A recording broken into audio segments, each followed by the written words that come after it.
Mountain Fest 2009 is a celebration for the Fort Drum community. And it all kicked off with a salute to the nation. After all the planning and preparation, the empty bleachers were filled and Mountain Fest 2009 kicked off with a bang, as Fort Drum welcomed home its fellows and paid homage to the states in a ceremony that was filled with fanfare.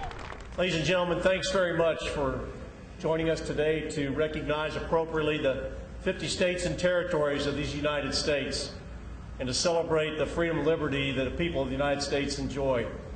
Also to help us recognize the return of the division headquarters from Iraq and to recognize that we still have soldiers deployed overseas in harm's way. Once a year we gather to celebrate the independence of the United States. We do it here at Fort Drum to recognize our 50 states. And this was just a special opportunity to also welcome home the division headquarters. A special guest was on hand to be part of that welcome. Governor David Paterson greeted returning soldiers and expressed his gratitude for their service and sacrifice to the entire Fort Drum community. To all of the leadership here at Fort Drum, to all who work here at Fort Drum, to all of our outstanding soldiers who returned from harm's way, welcome home.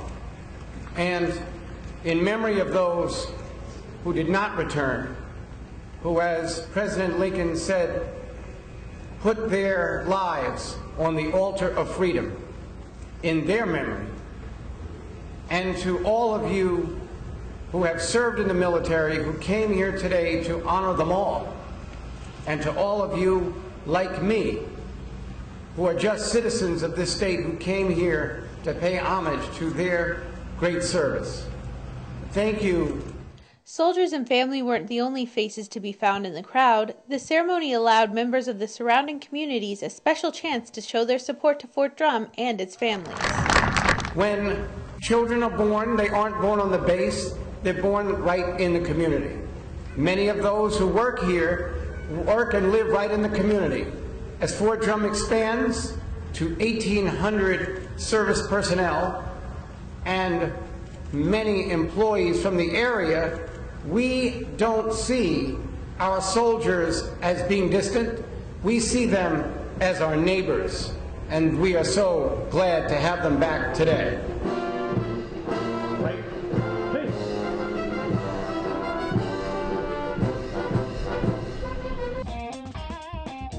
At the 2009 Mountain Fest Air Show, we're taking you behind the scenes to get a closer look at who keeps the planes in the sky. It's a lot of stairs up to the air traffic control tower, but we're going to get up there and get a look.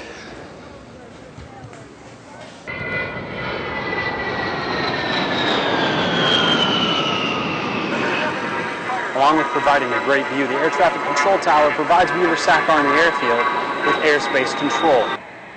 The tower's got two positions, primarily local control, which we clear everything for takeoff, everything to land. The ground controller, he clears everything, takes care of everything on the ground, taxi in, taxi out. As far as the controller in the tower, we coordinate with the air boss basically until he's ready to take the airspace. And when he takes it, we sit back and we're just, we just watch just like everybody else. We just have a front row seat. From the top of the tower to the Mountain Fest grounds, we're going to Air Show Center, where the air boss keeps the crowd entertained and the pilots safe. I basically produce and direct the flying part of it. They give me the acts, I make it entertaining, put them up in the air, then I control them in the air, make sure everybody's in the air where they're supposed to be at a certain time. Just like the P-40 just departed, he's going up to get in position to start his demo here just momentarily. While Lima Lima taxis in, they're going to do their little dance in front of the crowd, and then they'll go park. And then after they're finished, he comes in. So you kind of orchestrate it and make sure everything, all the pieces kind of fit together. Roads, where we're going, we don't need roads. At Wheeler Sac Army Airfield, after a quick safety briefing, engine and instrument checks, pilots from the Trojan Horses take us up and away to get an in-flight look at this year's air show.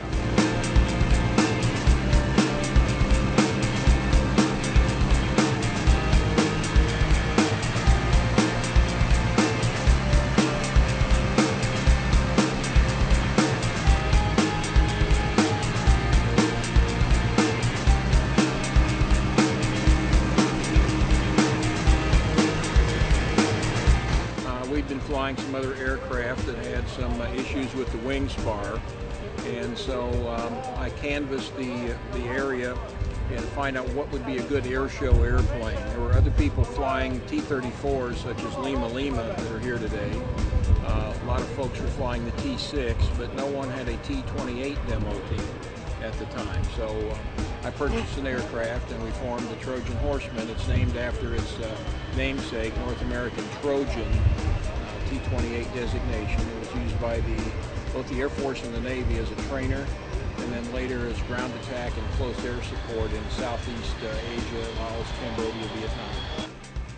For Drum TV, I'm Army Sergeant Justin Cool.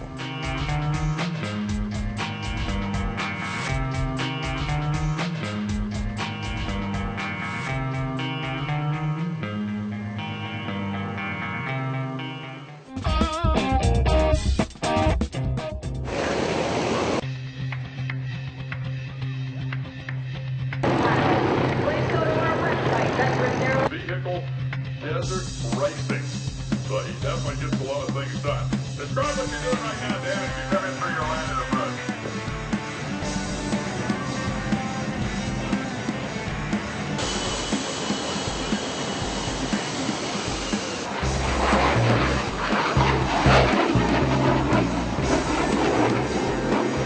Well orchestrated as our vehicle.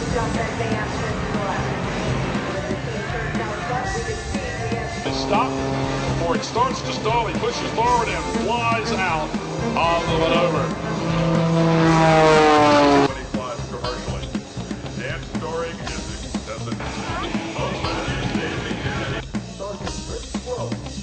Stop before it starts to stall. He pushes forward and flies out of the maneuver.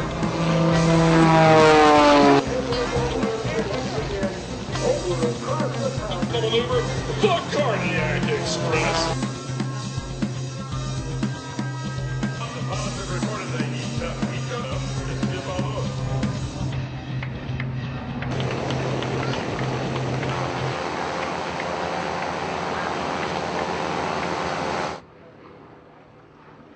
It's one of 12 flying in the world today, and they had no idea what the plane was really like. You've seen it in the movie, you know, the war films and so on, but to see one in purpose, yeah, it's wow, look at that, it's a real B-17. I look at this as an honor and a privilege. I was invited to fly the airplane, and the immediate answer was yes. One of the most important things to me is to seeing the old combat veterans come up, and they'll come up under the wing when I'm standing there, and they won't say anything, and then pretty soon there's a question, and then they'll say, I was a crew member, I was a pilot, and then all this stuff comes out from the war, and it's really, it's moving for me. It's an emotional thing.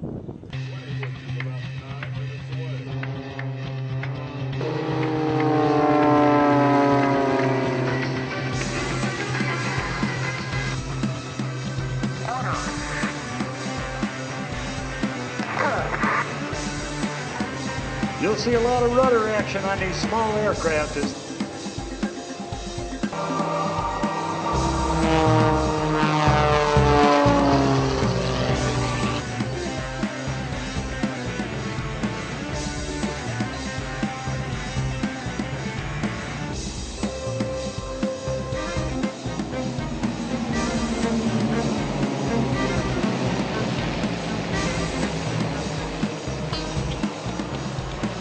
Mountain Division's lucky division.